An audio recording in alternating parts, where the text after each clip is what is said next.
Hi, Nessa. It's so good to see you. Connoisseur too. How are you, I'm Joan? doing, I'm doing well. Better for seeing you. We're here today to talk about our exciting tour coming up this fall, to the waters and to the wild, literary Dublin. And so we're just going to go through the week and talk about the fun things that we're going to do together. But I wanted to start the whole thing with asking you the question about why you wanted to title it To the Waters and to the Wild, because this tour is your design. We work together, but these are your ideas and your name. So explain why this title. Well, literary Ireland is a wild place as much as it is surrounded by water. And anybody who's ever set foot on the island has discovered very quickly that, there might be some urban centers, but like literally within 20 to 30 minutes, you're going to be outside in some wild area. And there's the famous poem, The Stolen Child, by W.B. Yeats, one of our four Nobel Literature laureates that we're very proud of. And he has these lines, "Oh, come, oh, human child, to the waters in the wild." And it's all about finding peace and, being able to find some way of living in a troubled world. So it felt really appropriate to describe a tour that's all about discovering both the wonderful um, urban backdrop to amazing writers like Yeats and Joyce and Samuel Beckett. So many, Bernard Shaw, they're the four laureates named now. They all lived in Dublin, spent time in Dublin, but left Dublin to go to their own particular wildernesses. So it felt a really appropriate name for this particular experience that immerses you on the edge of the city, but brings you then out into wild places as well. Which explains why we're staying sort of outside the city center. We're going to have this beautiful panoramic view of the waters. Can you tell us about the Royal Marine Hotel? I can. It's this grand lady, this grand Victorian old lady that has been part of the Dunleary landscape for more than 100 years. It's hosted people like Laurel and Hardy. Anybody who was famous ever who came to that part of Dublin would stay in the Royal Marine or go and have tea in the lounge. And it's just this wonderful perspective straight onto Dublin Bay. So you're looking over to Howth Head, you're looking down the pier, people walking past eating their ice creams. It's just an amazingly gorgeous location to be based. But you've got a light rail system across the road that will take you into Dublin City in 20 minutes. So even though it feels like you're somewhere slightly at the seaside, you're part of Dublin, you're in the fabric of Dublin, and you can go in any direction from there. It is. It's Dublin Bay is a saucer essentially, and behind are the mountains. There was a festival in Dunleary for a while called Mountains to See because you very much had that sense of a whole crest of Dublin mountains just coming down to the water in Dunleary at that harbour point. So it's a place of vistas, I suppose. But a very sort of congenial place. Walking with your ice cream is one of, people, everybody will have to go and get a Teddy's ice cream at some stage over the week because it's part and parcel of life in Dunleary for, generation after generation. And we'll imagine our Nobel laureates doing the same. Quite sure they like their ice creams. They're not 99s, they're called. Oh, what? Oh, okay. I do know that. Oh, that's fun. All right, so let's go through the tour and let's talk about the different places. You've given us a wonderful pronunciation of Dunleary, which is absolutely not spelled that way, but that's the Irish word for it. That's the Irish name for this I, area. I could give you a very long lecture about Lera, who was a chieftain, and Dún, which is the Irish word for fort. So it was the fort of Lera. which Ah, became anglicized over time, Dún Laoghaire. When, we had a little matter of British occupation for about 800 years, and they called it Kingstown. of course Um, they did. but once they left, we reverted to the fort of Lara, or Dún Laoghaire, in the sort of the anglicized version. Oh, that's good to know. I didn't know that story. That so it's sort of a reclaiming of names when the occupation ended, Absolutely. when Irish independence in the 1920s happened. For all that, I think there is still a very keen awareness of the heritage and the archaeology and the fact that just below the surface, might be thousands of years of civilization. And one of the great things, hopefully, over the course of the week is that we'll maybe be exploring literature that's 100 years old, but we'll be exploring archaeology that's maybe 5,000 years old. So there's, the whole spectrum of culture and civilization is going to be tasted over the Yeah, course. Um, they sit so beautifully next to each other and in conversation, I think. Absolutely, absolutely. So we begin in Dún Laoghaire. Obviously, that's going to be our base for the week. Um, there's a beautiful little town about if you're very fit, about a 15 to 20-minute walk, but a short 10-minute drive to Dalkey. And Dalkey is an exquisite little gem of a harbour village, again on the bay. But it has been attracted uh, writer after writer after writer over the period. So Samuel Beckett, who actually lived in a suburb called Foxrock, which is a little inland, but still in that general South Dublin area, would go either he'd walk into the mountains with his father or he'd head out to the water. James Joyce, who sort of lived almost everywhere, basically his family was on the run from the rent man. Is in several places. So, he found himself living in the vicinity. Um, Yeats has connections. It's and quite an extraordinarily rich place.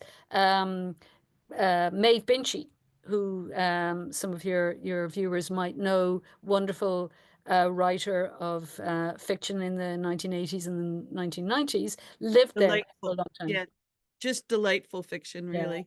And Bono of U2 just lives up the road. Like there's people are always coming and going. Everybody comes to Dalkey. It's kind of like Rick's Bar. Everybody comes to Dalkey. So we'll be visiting Would- there, and in Dalkey, there's a harbour where there are boat rides to a little island called Dalkey Island, where this is one of the first of the archaeological elements. There's an early Christian church and remains. So going back to the 600s, the 700s, it's one of the first places where Christians came and settled. So again, that's like a 10, 15-minute boat ride out. And given that it's September when weather is good and seas are moderate, there'll be no issues around getting out to Dalkey Island. I think there are goats on Dalkey Island, native goats that spend their time there as well. So that's Dalkey. That's the first main day. And then the next day we'll explore Dún Laoghaire itself because again, it has an incredible literary tradition and Joyce obviously as a student, lived there in Sandy Cove in a Martello Tower, and he wrote about it in Ulysses. So, but we'll be visiting that and exploring that.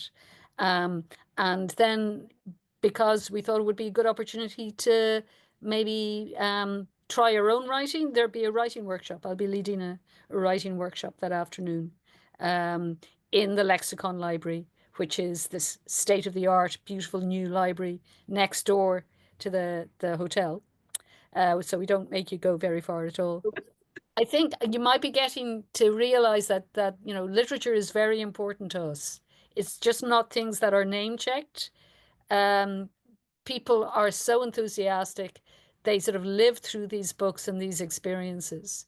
And we're just so lucky that we have these spaces that are still there, that they're looked after. The Joyce Tower was kept open for a long time just by volunteer effort, raising money to keep it intact.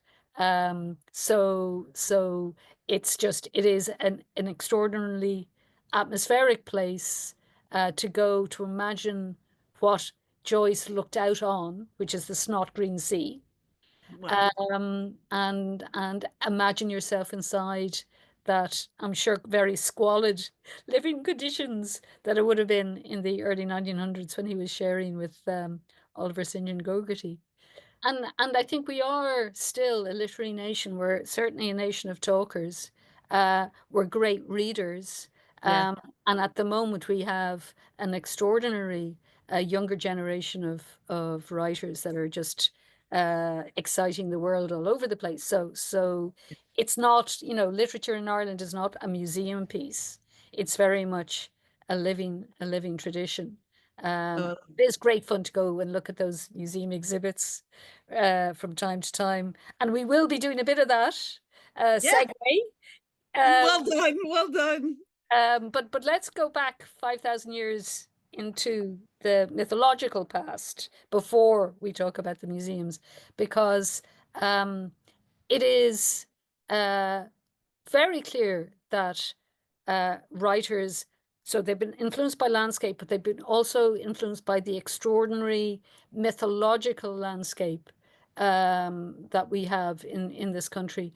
And Dublin in particular, even though it's a very modern European capital city, its hills are surrounded by there must be more than 15 or 16 prehistoric monuments, 5,000-year-old passage tombs, round forts, um, you know, enclosures, suggesting that people have been living in that area for at least 5 to 6,000 years, and they've been leaving their trace.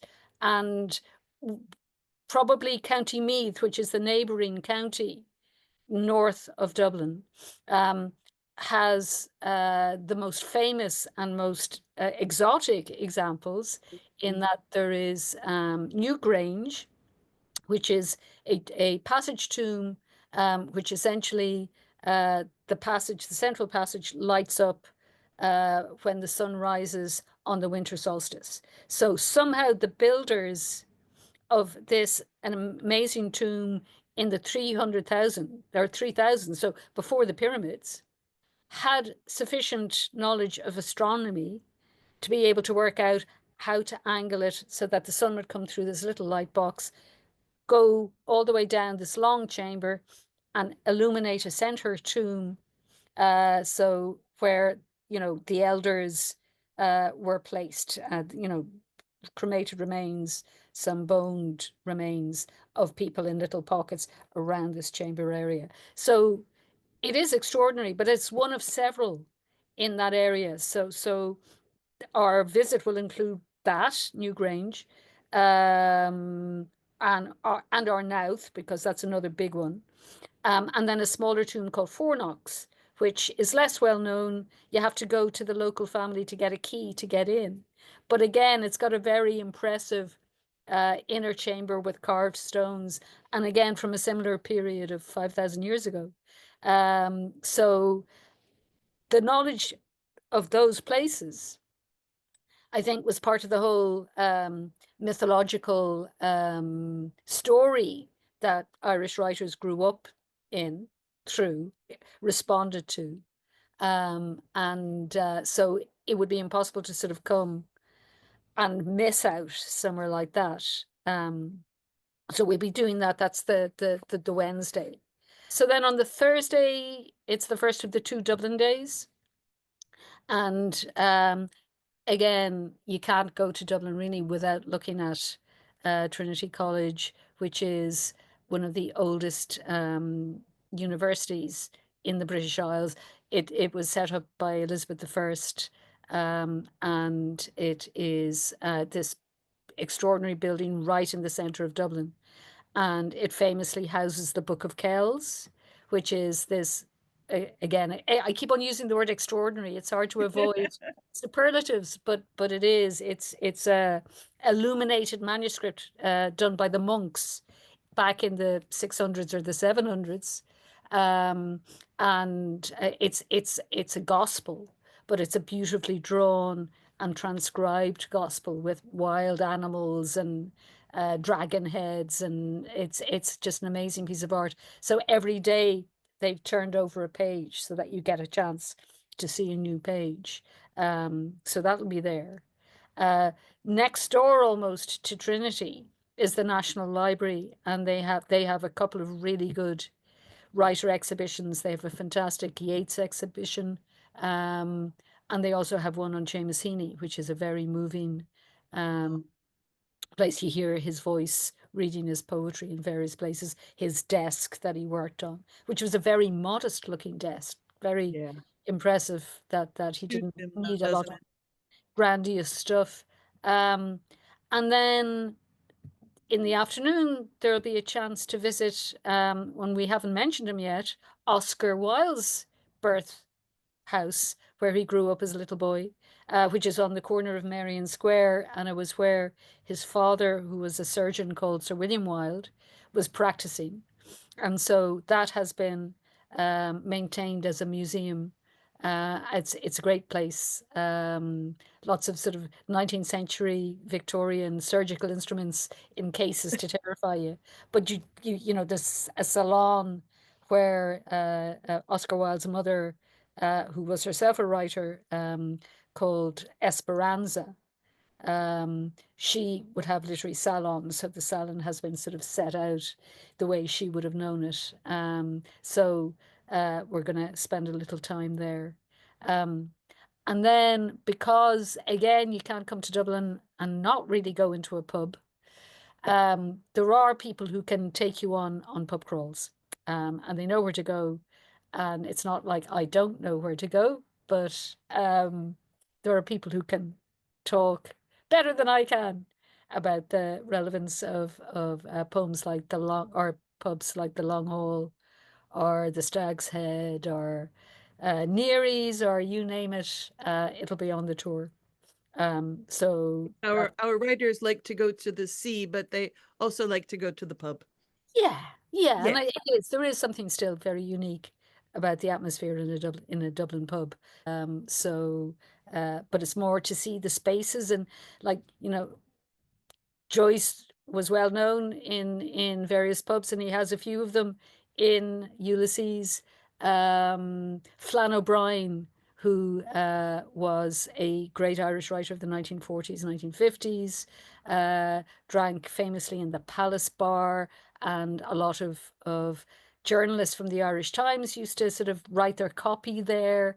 So it's kind of like an Irish Algonquin, wasn't it? The Algonquin? The Algonquin, yeah. Sort of like the George circle.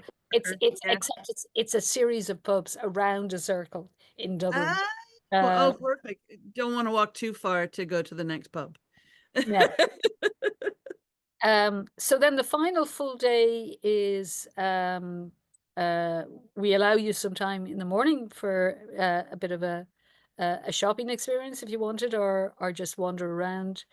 And then in the afternoon, we take you on an Easter Rising walking tour, because again, the history of Dublin, it's where the great, finally successful rebellion against British rule took place in Easter 1916. And the General Post Office, the GPO, where the Irish rebels were based, is still there. And it's a very atmospheric centre part of Dublin. So there's a very good walking tour linked to that. And then we can't take you to Dublin without a theatre experience of some sort, because it is where Yeats managed the Abbey Theatre, and where the Abbey put on the great plays of O'Casey. It's where Oscar, or he played Oscar. Micheál MacLiamore managed the Gate Theatre, and gave an opportunity to the very young Orson Welles, Ah, who had his first acting experience on the stage at the age, I think he was 17. I think he was claiming to be 25, but he acted in the Gate Theatre. So we'll be, it's very early in the year to know the programs for September, but we'll certainly go to a theatre performance in either the Abbey or the Gate. it's And it'll hard be to disconnect Easter Rising from the theater scene as well, since it was such an interestingly artist-driven revolution in that sense. They were so deeply embedded in that area. poets and playwrights and writers of all sorts, and many of them sadly were executed. Mm. Uh, but the legacy, and if you want to see what Dublin was like during the Rising, you watch Sean O'Casey's plays. Um, Liam O'Flaherty, the writer, writes about the civil war that followed the War of Independence and the Civil War. So the strain of politics found itself very much in the literature that followed. And then if you wanted to know what social living was like, what the experience of living in Ireland in the 40s and the 50s and the 60s was like, you'd read Edna O'Brien. Yeah, yeah. So the Irish writers have always shone that kind of light very strongly in what was happening, either socially, politically or culturally. And we will get a taster of all of that over the course of the week. Oh, it's exciting. I'm so looking forward to it, Nessa.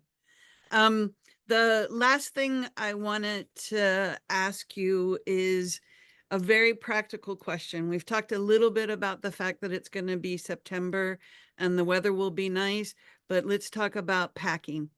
What kind of temperature range do you think we're looking at? I feel like it's light jacket time, isn't it? Yeah, I think that would be fair. Layers are always important because, there's this comment about the four seasons in the one day in Ireland. And even though September tends to be temperate, we get late summers. So temperature might be, now I do centigrade, I don't do Fahrenheit. So we're talking about maybe um 20 degrees, 18, 17 to 20 degrees, which might be In the 80, 70s, yeah, 70. 70s. Yeah, Yeah. yeah. With the evenings perhaps just a little chillier, and especially in Dunleary where you're beside the sea, if you want to go out onto the pier for a post-dinner stroll, you'll want a jacket or you'll want a sweater over your shoulders. Um, and raincoats, it is what keeps Ireland green, Yeah. uh, all that It's rain that we get. raincoats and sunblock. And Raincoats sunblock. and sunblock. Absolutely. But definitely layers. The same jumper can go over several outfits. And Sure. nowhere's going to be very fancy. So you don't have to bring your taffeta gown or your tuxedo. That's not part of the plan. No, not with the water and the wild. Absolutely not. And good stout shoes. For sure, we'll be walking. I'm Yeah. looking forward to it. Nessa, thank you so much for hanging out this morning. And we will see you in September. You certainly will. Very much looking forward to welcoming everybody to my hometown. Indeed. Thank you, Nessa. Thank you. Bye.